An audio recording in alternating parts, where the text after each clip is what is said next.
본 영상 바로 아래 더보기를 클릭하신 후 인터넷 링크를 클릭하시면 같은 설교를 광고 없이 들으실 수 있습니다.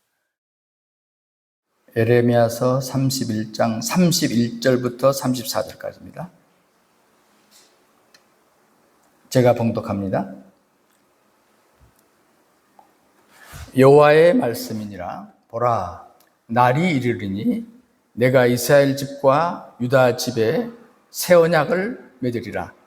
이 언약은 내가 그들의 조상들의 손을 잡고 애굽 땅에서 인도하여 내던 날에 맺은 것과 같지 아니할 것은 내가 그들의 남편이 되었어도 그들이 내 언약을 깨뜨렸음이라. 여호와의 말씀이니라.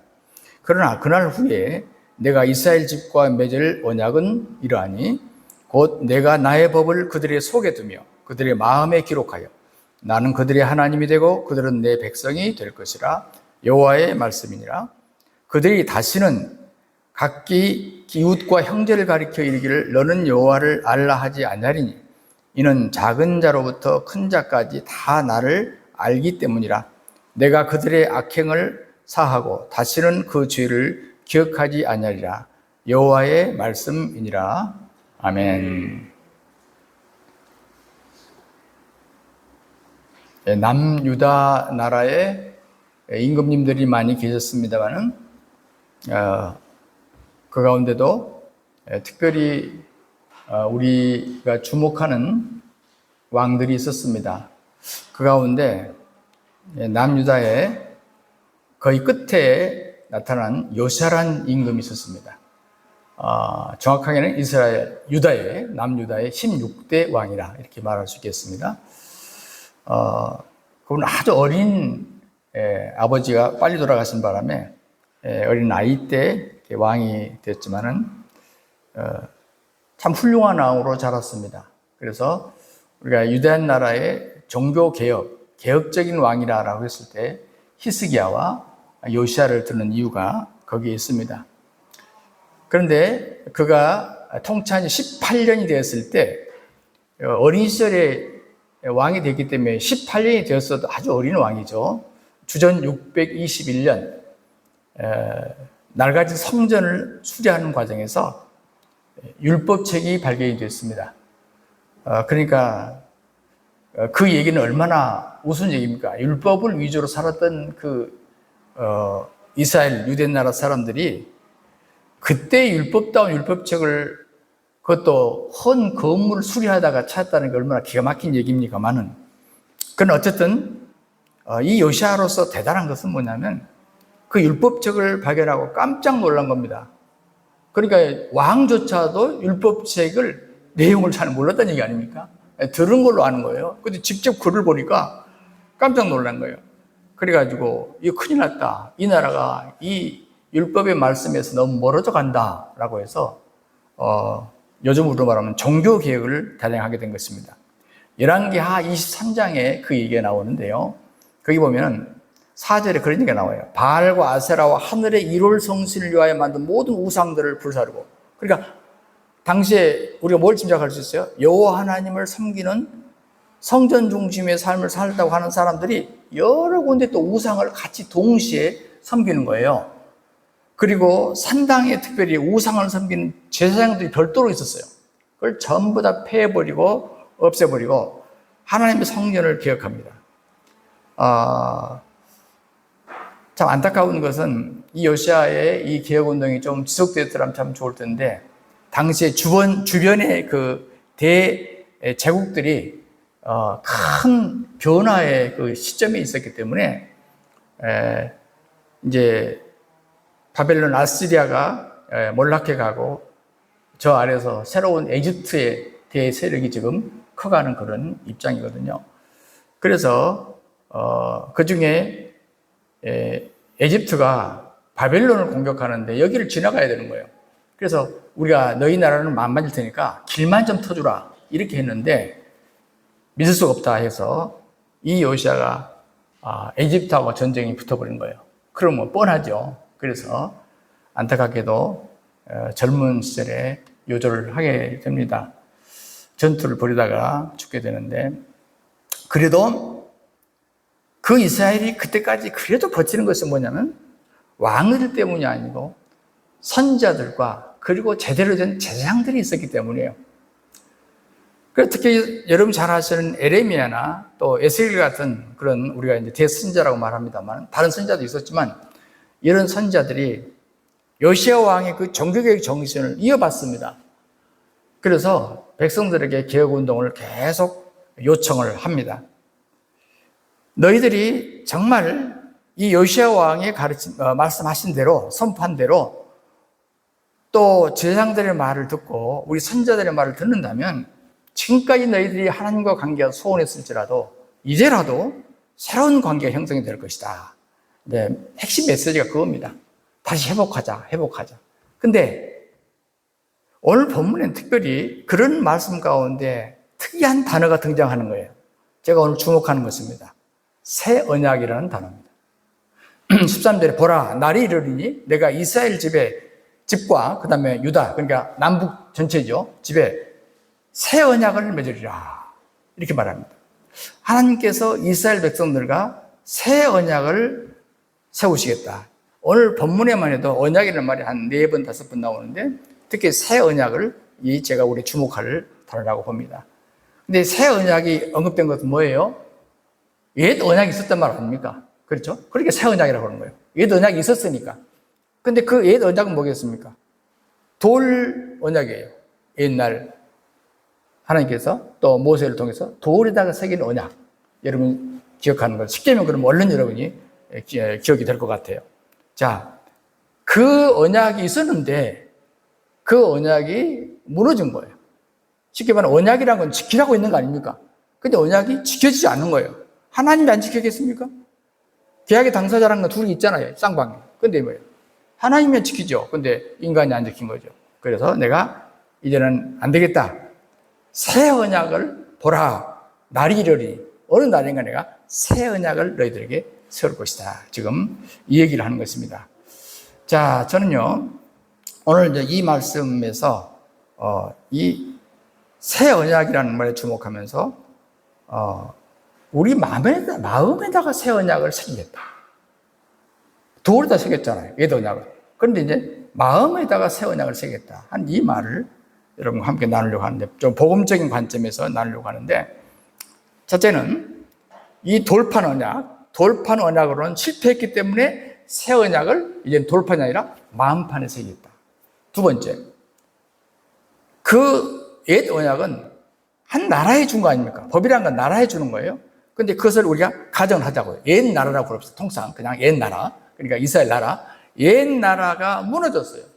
그렇기 때문에 새 언약을 줌으로써 그 옛 나라를 재건하겠다. 재건축하겠다. 하는 얘기인 것입니다. 그리고 세 번째, 오늘 우리에게 적용할 것은 뭐냐면 우리가 그리스도 안에 거하는 성도라면 이미 새 언약을 받은 자이다. 이렇게 오늘 말씀을 정리하도록 하겠습니다. 첫째, 돌판 언약으로는 실패했기 때문에 새 언약을 마음에 새기신 것입니다. 하나님께서 이스라엘과 시내산에서 계약을 맺으실 때 돌판에 주셨습니다. 여러분 기억하신 십계명입니다. 왜 돌판일까요? 물론 옛날에는 종이가 흔치 않으니까 파피루스 시대와 양피지 시대니까 그러기도 합니다만 돌판에 새겼다는 얘기는 뭐예요? 오래가는 법이라는 얘기 아닙니까? 두고두고 보자. 그렇죠? 두고두고 너하고 이것은 깨질 수 없는 관계다 하는 그런 의미로 돌에다 새기셨겠죠. 말로도 할 수 있지만 새기셨습니다. 물론 다 새길 수가 없으니까 그 대표적인 거 십계명만 새겼지만 사실 다른 것도 다 돌판을 새겼다고 봐야 돼요. 시간상 다 할 수 없었지만 어쨌든 간에 그렇게 되었습니다. 그런데 이것은 영원한 계약인데 그러나 이 계약이 당사자인 이스라엘 백성들에 의해서 지켜지지 못했어요. 오늘 32절 하반절에 그들이 내 언약을 깨뜨렸습니다. 여호와의 말씀입니다. 깨버렸대요.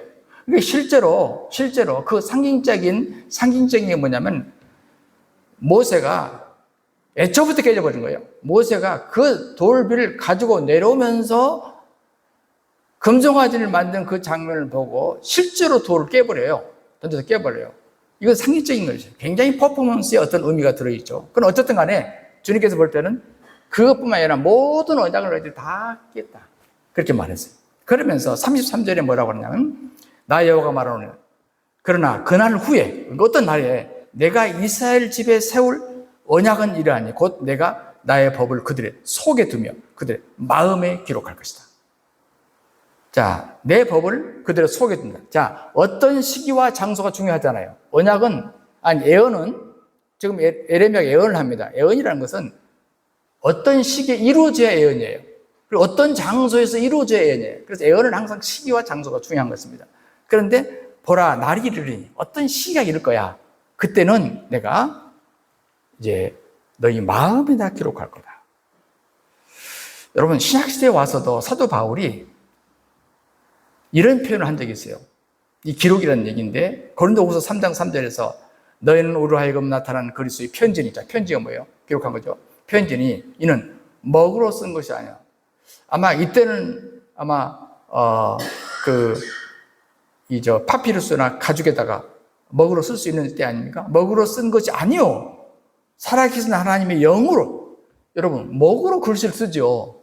근데 영으로 한 것이며 돌 위에 쓴 것이 아니요. 오직 육의 신비. 신비가 뭐예요? 마음의 비석. 마음의 비석에다가 영으로 기록할 것이다. 자, 이건 바울이 신약에 와서 한 얘기예요. 성경학자들 한결같이 이 예언은 보라, 날이 이르니 이 날이 언제일까?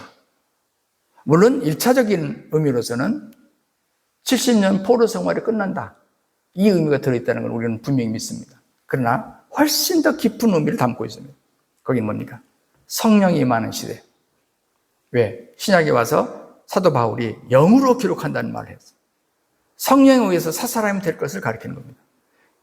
결국 에레미야를 통해서 선포하신 이 새 계약의 말씀은 성령이 오셔서 우리와 영원히 함께 계심으로 우리의 삶과 인격을 변화시켜서 계약을 이행하게 될 것이다. 옛날 계약은 도무지 깨어지고 안 되니까 이제 새 어떤 시대에 와서 영으로, 즉 성령임에서 너희의 심령 속에 이 법을 둘 날이 있을 것이다.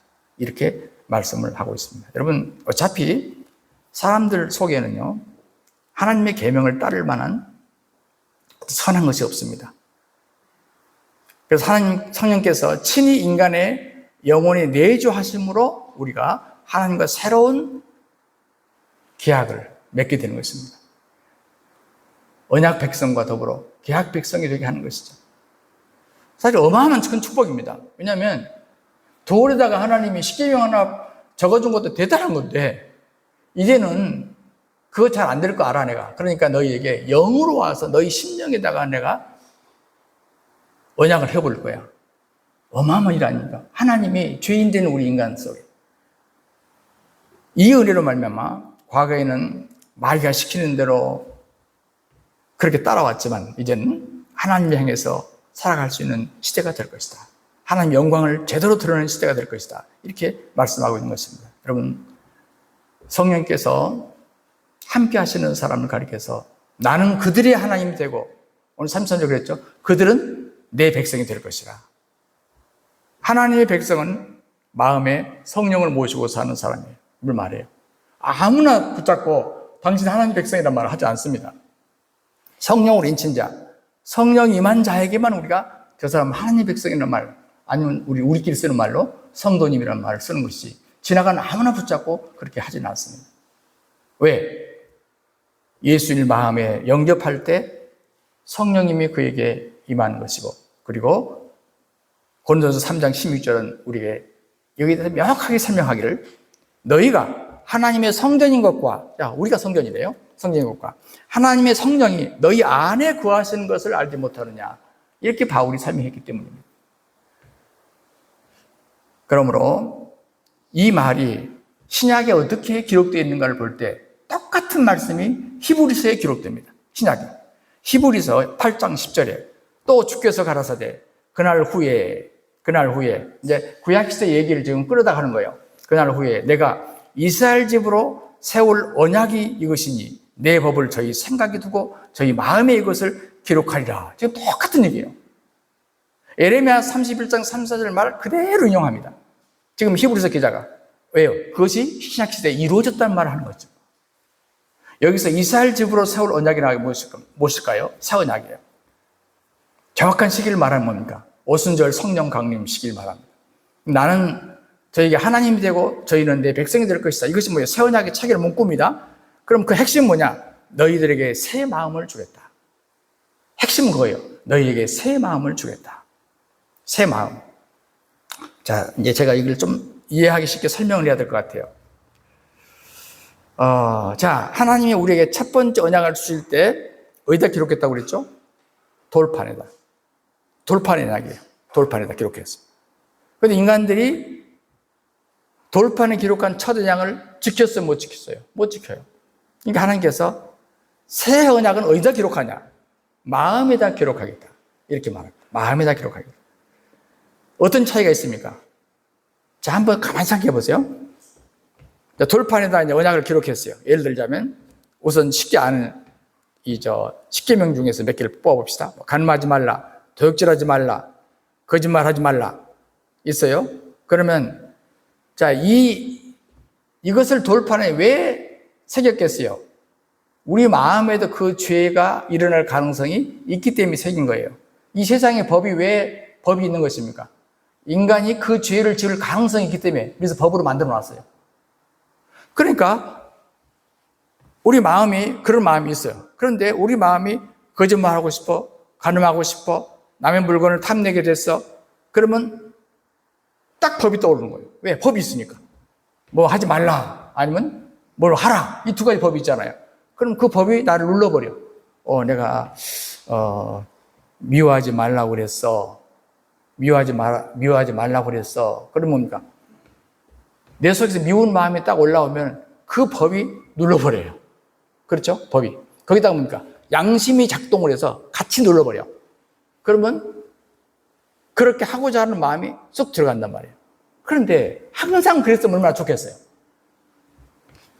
미워하는 마음이 생겨서 갑자기, 여러분 살다 보면 그런 게 있잖아요. 갑자기 미워하는 마음이 생겼어. 그러면 얼른 여러분 크리스찬이기 때문에 더군다나 또 법을 알기 때문에 속에서 미워하면 예수님께서 뭐라고 하는지 알아? 미워하는 것도 살인이라고 그랬어. 안 돼. 그럼 얼른 법이 떠오릅니다. 그래서 그 법이 나를 눌러. 그런데 뭐냐면 그 순간 미워하는 마음이 딱 사라지면 내가 이 설교를 할 필요도 없어요. 그런데 어쩔 때는 됐는데 어쩔 때는 그 법이 눌러도 안 없어지는 거예요. 그럼 뭡니까? 내 속에 있는 마음과 그 법이 싸우는 겁니다. 싸워요. 거기다가 뭡니까? 양심까지 막 가세해요. 싸워요. 왔다리 갔다리 계속 하루 이틀 하다가 그래도 져버릴 때가 있어. 그래도 미워하는 마음을 못 이기는 거예요. 그럼 뭡니까? 법이 무슨 소용이 있어요? 법이 눌러도 내 마음이 이겨버렸어. 법이 진 거예요. 자, 이런 상황이 됐을 때를 지금 말하는 겁니다. 너희들이 내가 가만히 보니까 율법의 힘하고 너희 마음에 있는 죄성하고 싸우다가 밀리더라고요. 자꾸 밀려. 나중에 어떻게 합니까? 몇 번 실패하잖아요. 그러면 사람이 내성이 생겨가지고요. 처음에는 좀 미워한 것이 막 양심에 갇히게 돼가지고 내가 크리스찬으로서 이럴 수가 있어. 목사가 돼가지고 이럴 수가 있어. 생각하다가 그래도 미운 감정이 몇 개 지나가도 사람이니까 그래. 이렇게 해요. 이제는 뭡니까? 이 마음의 이 우리의 충동이 법을 눌러버려요. 거꾸로 법을 눌러버려요. 그리고 이것이 계속되잖아요. 그러면 나중에 뻔뻔하게 사람 앞에서도 남을 욕하고 듣는 앞에서 남을 미워하는 걸 표출합니다. 뻔뻔하게. 법은 그렇게 하지 않는데 사람이 그렇게 되더라고 말이에요. 이건 뭐예요? 그래서 이렇게 실패하다 보면은 나중에는 그 죄라는 인식조차 안 돼버리는 거예요. 죄라는 인식조차 안 돼. 이게 인간이에요. 지금 이걸 주님이 잘 하신 겁니다. 잘 하신 거예요. 그러니 옛 언약이 아무리 존재할지라도 있으나 마나더라 이거지. 있으나 마나. 시간이 갈수록 있으나 마나더라. 이게 대표적인 이스라엘 백성이에요. 그런데 차라리 그래서 이래 놔두면 안 되겠다. 주님께서 두 번째 언약을 줄 것이다. 그 차라리 이제는 뭐냐? 우리 마음에 새기겠다. 그 말은 뭐냐? 우리 마음을 주의 영으로 애초부터 바꿔버리겠다. 그 말이에요. 아니, 마음에다가 영어로 무슨 글씨가 보이겠습니까? 그 뜻은 뭐냐면 우리 영어로 우리의 마음을 바꿔버리겠다 그 말이에요. 그러니까 도둑질 하고 싶은 마음 자체가 없애버리면 도둑질 안 할 거 아닙니까? 미워하는 마음 자체를 주의 영이 없애버리면 미워하지 않을 거 아닙니까? 그 말이에요. 이 법은 서로 밀리고 싸우다가 결국은 지더라 옵니다. 인간의 죄성 때문에. 그래서 주의 영으로 너희 마음속에다 차라리 내가 새 언약을 기록해버리겠다. 지금 이렇게 얘기를 하는 것입니다. 좀 어려운 얘기죠. 좀 어려운 얘기예요. 우리가 히브리서나 사도 바울이 하신 서신에서 이런 얘기를 하는 것을 우리가 잘 이해해야 됩니다. 이걸 어떻게 해석하고 있는가? 그리고 바울은 어떻게 살았는가? 어떻게 사울이 바울이 되어서 살았는가? 사라졌는가? 그리고 옛날에 그 형편없는 제자들이 성령 은혜를 받고 어떻게 그렇게 순교자로 다 돌아섰는가? 우리가 똑같은 인간이라 그 말입니다. 그런데 이들이 애초부터 이걸 이해했더라면 얼마나 좋겠습니까? 이해를 못했어요. 그래서 바울이 끊임없이 이걸 우리에게 이해시키려고 자기 서신에서 계속 얘기를 하고 있는 것입니다. 옛날 마음 그대로 가지고 있으면, 그리고 동시에 또 예수님을 섬기면 이게 안 되는 거예요. 잘 안 되는 거예요. 제일 불쌍한 사람, 세상에 제일 불쌍한 사람이요, 자기 옛날 그것을 그대로 가지고 있으면서 동시에 예수를 섬기었다 할 때 이 부딪힘이 이중으로 커요. 그래서 예수 믿기 전에는 그냥 대충 살았거든요. 큰 문제가 안 됐어요. 예수 믿고 나서 예수 믿는 사람이 훨씬 괴로워요. 왜? 이 두 가지를 다 짐을 져야 되기 때문이죠. 우리는 오늘 말씀을 통해서 옛 언약에서 벗어나 새로운 언약으로 마음속에 새겨버린 축복을 받았다는 걸 우리 알아야 돼요. 이게 우리 믿음으로 받아야 되는 거예요. 믿음으로 받아들여야 되는 거예요. 두 번째, 무너진 옛 나라가 새 언약을 받음으로써 재건축이 가능하게 되었다. 자, 에레미야는요, 남쪽 유다가 멸망할 때 활동했던 사람입니다. 구약의 끝부분에 대부분 유다가 멸망할 때 그 시기 얘기들이거든요. 그런데 북이스라엘은 아스리아에, 남유다는 바빌론에 멸망했습니다. 한마디로 말하면 이 땅에 있는 하나님 나라, 왜냐하면 이스라엘은 하나님 나라의 하나의 표상이에요. 표본이에요. 샘플이란 말이에요. 그런데 그 하나님의 나라가 이방 나라에 의해서 망한 겁니다. 이게 구약의 정말로 마지막 부분이에요. 하나님 나라로 상대되는 이스라엘이 세상 나라로 상대되는 바빌론의 증거입니다. 처음에 세우고자 했던 하나님 나라가 회파되었다고 하는 역사적인 사실. 그때 마지막으로 활동했던 선자가 에레미야와 에스겔이에요. 에스겔은 바빌론 포로에 끌려갔을 때 활동했던 선지자.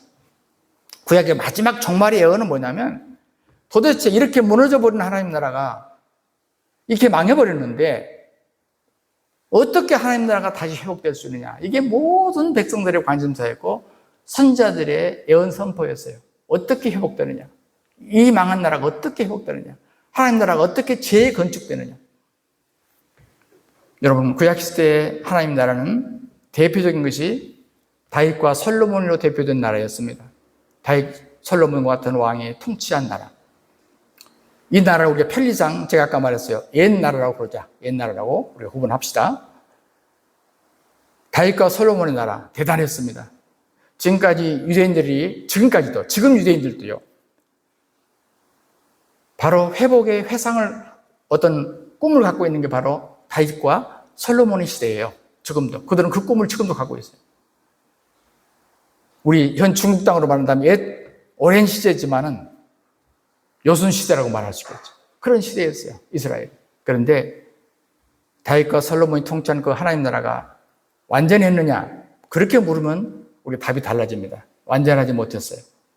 여러분, 하나님은 직접 통치하기를 원했습니다. 이걸 우리 신정 통치라고 합니다. 그냥 선자를 두고 직접 통치하기를 원했어요. 그 마지막 그 선자가 사무엘이에요. 그런데 백성들은 우리도 이방 나라처럼 저렇게 멋진 왕 세웠으면 좋겠다고 자꾸 요구합니다. 그 하나님 뭐라고 그랬어요?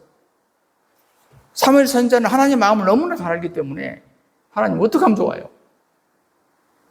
너를 배신한 게 아니라 나를 배신한 거야. 그러나 원하는 대로 해줘라. 그래서 사울 왕이 바로 사울 왕입니다. 여러분, 그들이 하나님이 원하는 것이 아니라 그들이 원해서 세운 왕이 잘 되겠습니까? 그러니까 사울 왕조는 망했어요. 자, 그 다음에 이어가야 될 거 아닙니까? 그래서 다윗 왕조를 또 세워주십니다. 뭐예요? 대단한 사람을 뽑아서 한 게 아니에요. 하나님은 사울 왕조에서 요나단 같은 그런 훌륭한 사람으로 이어가지 하지 않았었어요. 다 없애버리고 새로운 왕기를 또 저 목동에서 끌어다가 또 왕조를 세워줬어요. 그러면 잘했을까요? 그런데 안타깝게도 그 건축도 실패했습니다. 왜? 다윗의 마음에서부터 망해버렸어요. 다윗이 간음하고 살인해버렸어요. 여러분, 하나님이 이 땅에 하나님 나라를 만들어줘도 다윗 속에서 내면적인 타락, 인간의 부포성이 나온 이상 그 나라는 세워줄 수 없다는 것이거든요. 이런 메시지예요. 역사를 통해서 주님이 우리 보여주는 것이죠. 왜요? 다윗은 성령의 외적인 기름 부으심이 있었을지언정 성령의 내주하시는 기름 부음이 없었어요. 그렇기 때문에 다윗이 항상 두려운 게 있어. 그래서 항상 하나님께 기도하는 내용이 있어. 주여, 내게서 성령을 거두어가지 마옵소서. 무슨 말이에요? 하나님이 그가 기도하고 주님과 가까워져서 성령이 임하셔. 그러다가 또 떠나. 그걸 누구를 통해서 봤냐면 자기의 앞선 왕 사울을 통해서 봤어요. 성령이 임했을 때는 사울도 대단했어. 그러나 성령이 떠나니까 대신 그 자리에 악령이 임한 걸 봤거든. 다윗은 항상 두렵고 떨려. 하나님, 다른 거 몰라도 내게서 성령을 떠나게 하지 마옵소서. 성령을 거두지 마옵소서. 다윗을 이어서 솔로몬을 통해서 구약 최고의 하나님 나라가 만들어졌어요. 하나님이 다윗 이상으로 찬란한 축복을 주셨습니다. 그러나 솔로몬 역시 처절하게 실패했습니다. 그러므로 옛 언약에 속한 구약의 왕국 역사는 한마디로 말하면 실패 역사다. 이 땅에 하나님 나라가 온전히 임하려면 제일 중요한 조건이 뭐냐? 마음의 부패 문제를 해결해야만이 해결할 수 있다는 것이에요. 여러분, 다윗의 간음 사건, 살인 사건, 솔로몬의 우상 숭배 사건이 무엇을 의미하는 것입니까? 엄청난 하나님의 축복을 두 사람에게 주었지만 그들을 뽑아서 새로운 왕조로 세워줬지만 축복해 주었지만 그들 속에서 무엇이 있으니까 안 될까요? 부패성 때문에 안 되는 거예요. 인간 속에 있는 부패성 때문에 안 되는 거예요. 그래서 우리 종교 개혁자들이 철저하게 인간의 전적인 부패를 그렇게 강조했어요. 사람들은 그걸 인정하지 않으려고 해요. 난 저 사람보다 좀 착한데, 나 속에도 괜찮은 면이 좀 있는데. 인간의 상태는 절망이라고 말했어요. 인간이 내면적으로 새롭게 되지 않으면 하나님이 아무리 놀라운 축복을 부어주셔도 축복이 저주로 바뀌어버린다는 것이에요. 여러분, 우리가 축복을 받는 것이 중요한 게 아니고요. 받은 축복이 저주로 안 바뀌는 것이 중요한 거예요. 마지막이 중요하다는 말이에요. 조금 적게 받아도요, 안 좋게 나가는 것보단도, 그렇죠? 많이 받아도 나중에 안 좋으면 무슨 의미가 있냐고 말이에요. 지금 성경이 계속 이 메시지를 우리에게 주고 있지 않습니까? 다윗이 모든 축복을 받았어요. 근데 그 정점에서, 그러니까 뭡니까? 평상시엔 자기가 전쟁에 끌고 나가요. 앞장서요. 나를 따르라. 그러나 이제는 그럴 필요가 없어. 왜? 이제 나라가 그만큼 안정되고 많은 장수들이 커갖고 군대가 튼튼하고 그러니까 이제는 뭡니까? 자기가 더 이상 전쟁터에 갈 필요가 없을 때에 살인과 간음죄를 지은 거예요. 가장 좋을 때. 여러분, 솔로몬이 성전을 지었죠. 성읍들을 다 건축했죠. 저 외국에 있는 큰 나라 왕들이 와서 인사 나누고 선물을 보내고 한 수 배우겠다고 찾아오고 그의 지혜가 온 세상에 퍼졌어요. 가장 정점에 올랐을 때 그의 축복이 우상 숭배로 망해버렸어요. 여러분, 우리가 성경이 우리들에게 지금 다윗의 훌륭한 점을 얘기하려고 한 게 아니고 솔로몬의 훌륭한 점을 얘기하려고 한 게 아니란 말이에요. 우리 인간의 무서운 점을 우리에게 보여주려고 하는 것이라 그 말이에요. 인간의 모습. 저는 이렇게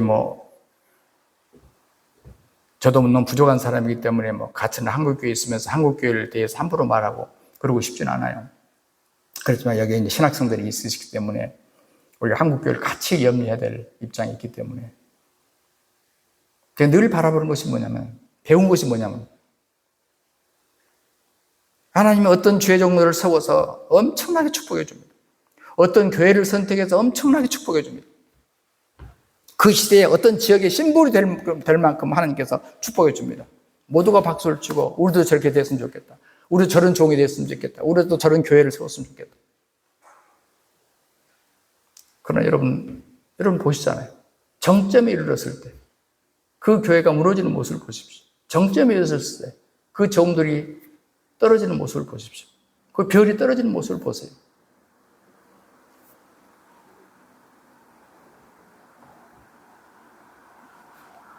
교회 개척 당시에 그 초심을 변치 않고 끝까지 지키는 종들을 여러분 몇 분 봤습니까?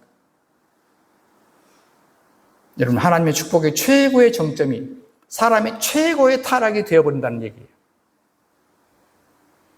이게 역사가 가르쳐주고 성경이 가르쳐주고,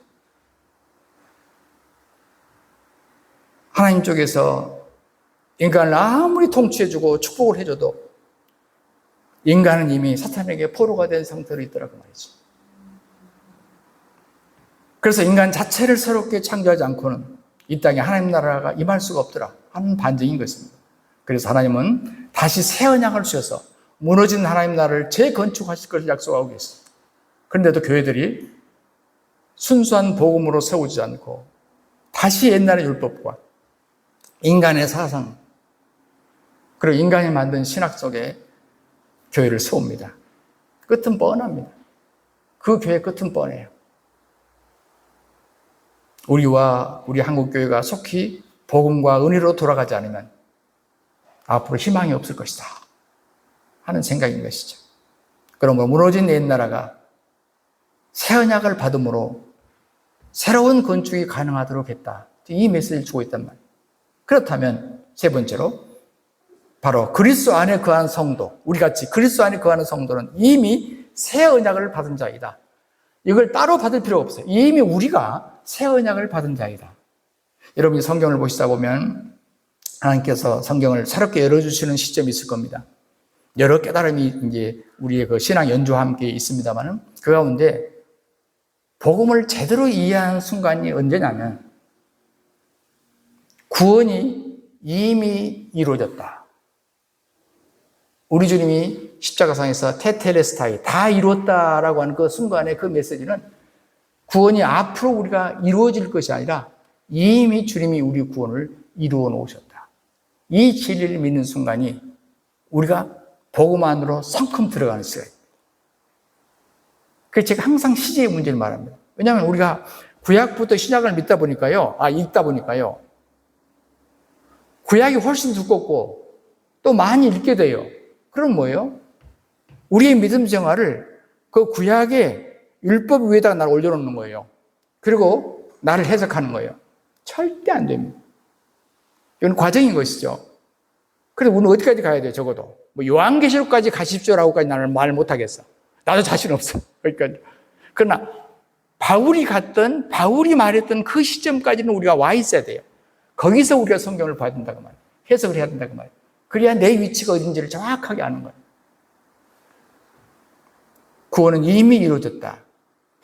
이 깨달음입니다. 구원이 앞으로 장래에 이루어질 것이다가 아니에요. 여러분, 우리가 구약시대에 살았던 사람이라면 앞으로 이루어질 얘기를 얘기해야 돼요. 당연히 그렇습니다. 그러나 이미 우리는 구약시대 사람이 아니잖아요.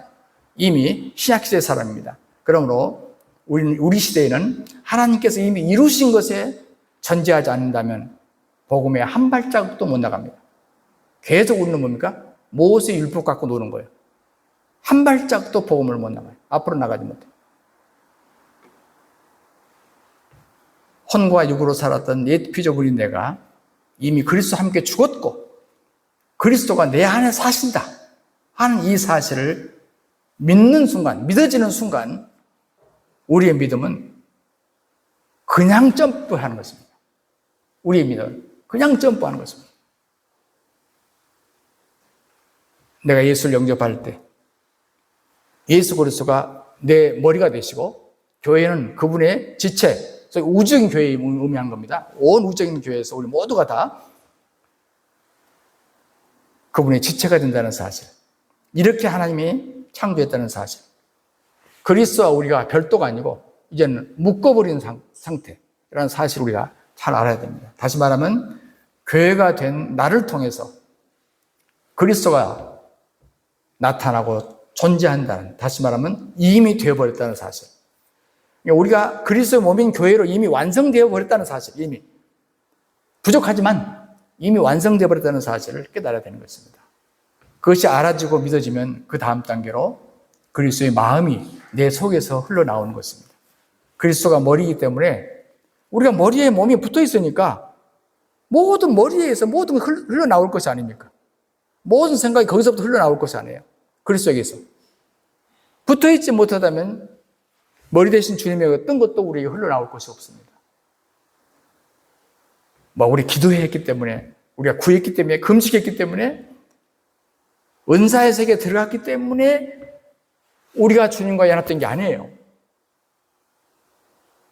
우리가 말씀을 통해서 복음이 깨달아지고 믿어지니까 내 안에서 머리 대신 그리스도의 마음이 자연스럽게 그대로 흘러나오게 되더라 그 말이에요.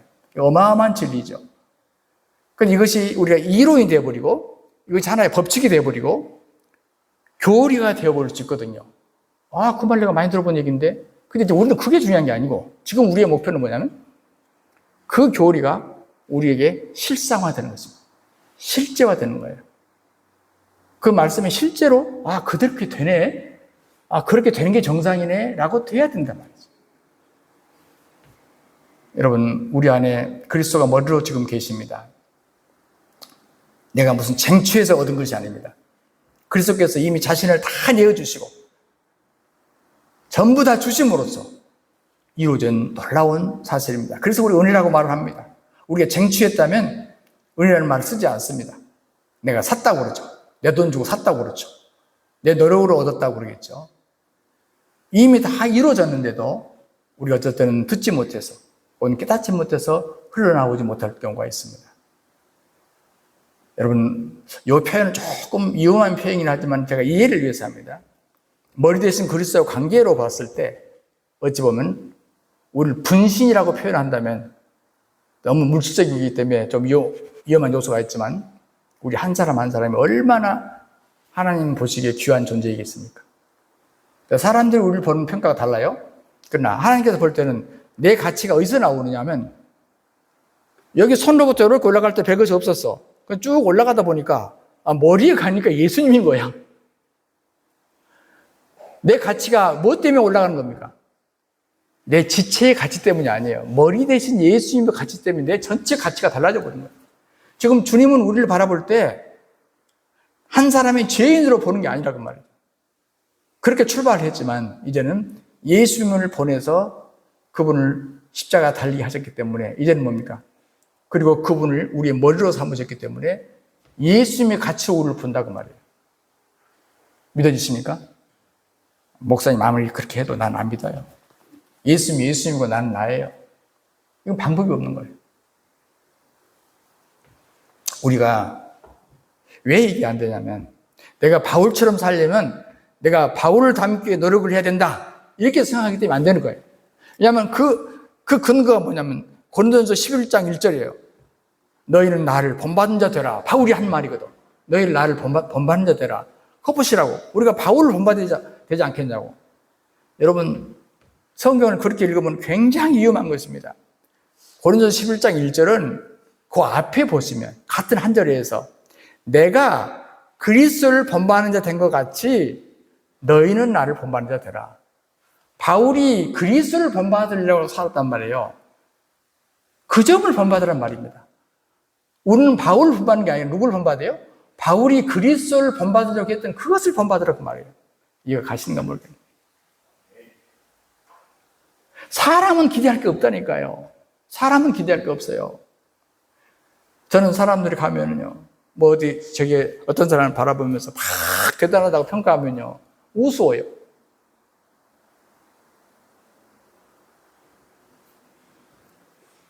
여러분, 바울은 정말 시시한 사람이었어요. 자기가 고백한 대로 앞장서서 교회를 내가 핍박했던 사람이었어. 만삭되지 못하여 난자 같은 칠삭동이. 육체의 가시까지 있어서 볼품이 없어. 당시 바울이요, 오늘 이 시대에 왔다면요, 여러분 가까이 바울 옆에 가보시잖아요. 그러면요, 딱 무시하기 쉬운 체질, 모습. 딱 무시하기 쉬운 모습이에요. 예. 그런데 그리스도께서 그 형편없는 바울 속에 비집고 들어가서 역사하니까, 내주하시니까 신약 절반을 기록한 위대한 하나님의 사람이 되었습니다.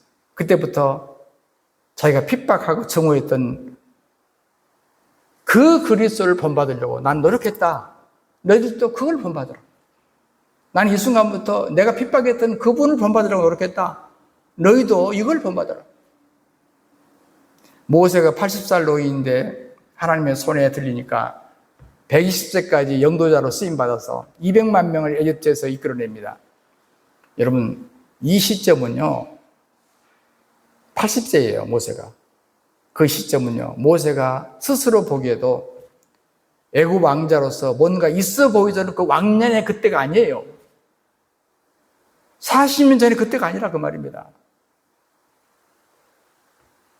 40년 동안 처가살이에다가 목동으로 꿈도 소망도 다 사라져버린, 약할 대로 약해진, 최고 약해진 상태라고 말입니다. 여러분, 인간 바울을 영웅시하고 인간 모세를 영웅시해서 본받는다고 한다면 우리는 다 망합니다. 우리는 다 같이 망하는 거예요. 그러므로 지금 현재 우리의 모습으로 충분해요. 내가 여기다가 더 능력을 키워가지고 주님 앞에 인정받고, 내가 더 훈련을 더 받아가지고, 기도를 더 많이 해가지고, 금식을 더 많이 해가지고 인정받아가지고 이제 드디어 주님께서 나를 쓰실 수 있겠다. 아니라 그 말입니다. 현재 내 모습 그대로예요. 제가 전사 시절에 능력 받으려면 금식해야 되고 장기 금식도 해야 되고,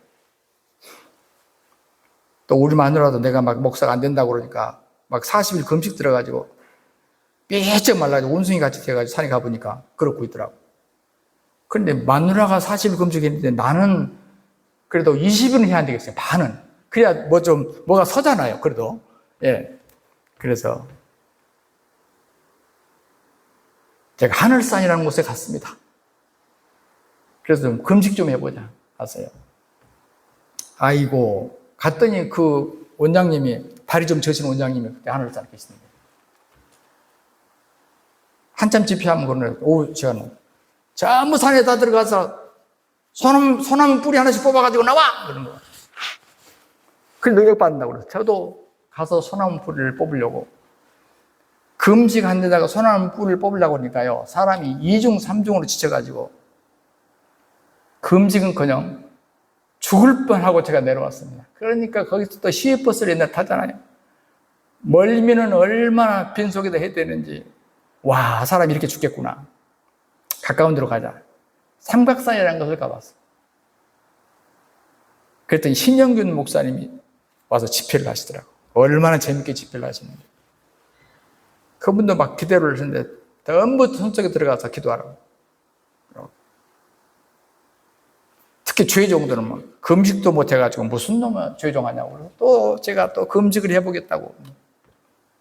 아이고, 하도 죽을 뻔해가지고요. 제가 금식 누가 말만 하면요, 고개가 살려살 하고요, 솔직한 얘기로 할 짓이 아니다 생각이 들었어요.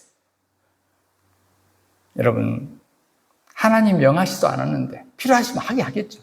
명하시지도 않았는데, 내가 좀 해보겠다고, 내가 능력 받아보겠다. 능력은커녕, 여러분, 제가 복음을 이해하게 보니까 하나님이 그런 잔인한 분이 아니었어요. 그건 복음이 아니에요. 사람 죽이는 거예요. 지금 부족하다고 느끼고 뭔가 그랬을 때 괜찮아요. 여러분, 내가 내 힘으로 하려고 하면 내 수준밖에 이루어지는 것이 없습니다. 그러나 주님이 하시도록 하면요, 주님의 수준만큼 이루어지는 거예요. 이게 복음 아닙니까? 이게 믿음이고. 수준이 달라지다고 말이에요. 사랑하는 여러분, 다시 말씀드리지만 하나님이 온전한 수준으로 우리를 인정해 주십니다. 우리 대단해서가 아닙니다. 그래서 복음이에요. 이렇게 형편없는 우리를 그냥 내 모습 이대로를 그냥 그대로 받으시는 거야. 너 얼만큼 수련해가지고 수준 돼가지고 와. 이게 세상이에요. 주님은 그런 분이 아니에요. 그래서 주님께서 우리에게 새 언약을 우리 마음판에다 새겨버려가지고 내가 노력해서 안 되는데 주의 영이 그 수준에 갈 수 있도록 우리를 이끌어 주시겠다는 거 아닙니까? 그래서 오늘 세 가지로 여러분을 요약을 했습니다. 돌판 언약으로는 실패했기 때문에 새 언약을 우리 마음에 새겨버리셨다는 것. 그리고 마치 솔로몬과 다윗의 왕국처럼 무너진 그 옛 나라가 앞으로는 새 언약을 받음으로 재건축하게 될 것이다. 이 건축은 언제 이루어질까요? 이사야 이루어졌나요? 못했어요. 그로 다 망했습니다. 지금까지 망했어요. 세상 나라들은 지금 일어나고 있지만 우리가 그렇게 세상을 보면 안 돼요. 영적으로 봐야 됩니다. 그것은 결국은 우리들입니다. 이세 이스라엘은 우리예요. 우리를 통해서 주님 이루시죠. 그러므로 세 번째, 그리스도 안에 거하는 우리들은 이미 새 언약을 받은 자이다. 우리 옛 언약에 머무는 자가 아니고 새 언약을 이미 받은 자이다.